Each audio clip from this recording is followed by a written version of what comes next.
football supporters, players and administrators are all strongly opposed to the Prime Minister's compulsory identity card scheme. Why doesn't she just for once listen to their voice? The Minister of Sport, I think he's actually admitted to using, as it were, blackmail against the clubs to say, look, if you support this ID scheme, I will get you back into Europe. So he really, at the moment, is actually holding his back. Well, I mean, technically, if I dislike somebody's face, I could say they've done something, throw them out of the ground, their ID card could be withdrawn, and they might actually have trouble going abroad. I'm 57 years of age. What the hell do I want an identity? I threw them away after the war. Mr Moynihan says he met Miss Borders on 3 occasions, and always, he says, in the presence of other MPs. So the Sports Minister is making it clear he had what he calls no involvement with the girl. The firms are often managed by families.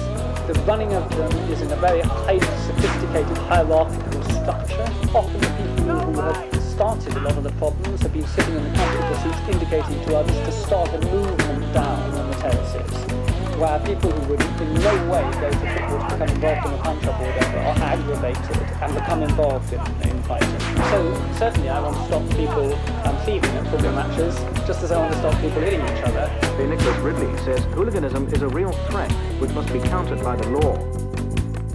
The way in which they might be checked by police and others could be dangerous, and I think there's another truth in that. Many members of both houses are against the scheme. Stop the idea now. Described today's government bill implementing a compulsory ID card for football fans as using a steamroller to crack a nut. I think there's another truth in that.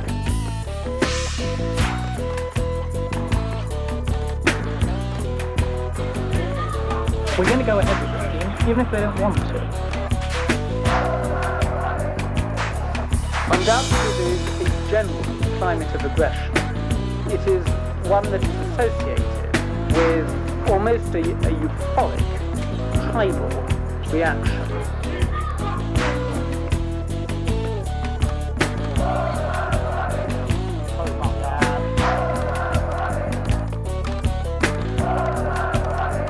People can get involved in a crowd, they get carried away with euphoria.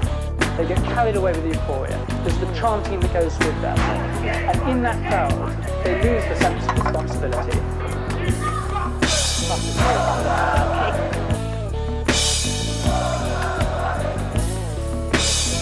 A lot of the youngsters look up to top sportsmen as people who are their heroes and heroines.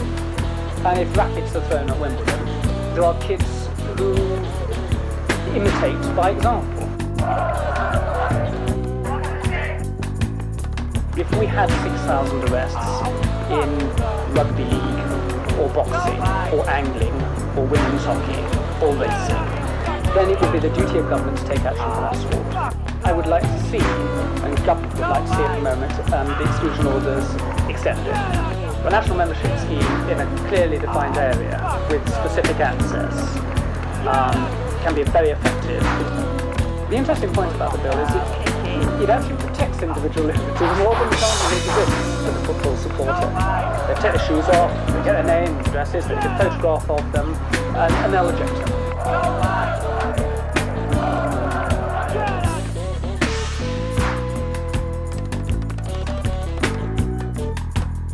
The problem is that there's really been no proper pilot scheme. Luton's gates are below 10,000 average. They've dropped 27% since the membership card has been introduced. Mr Moynihan.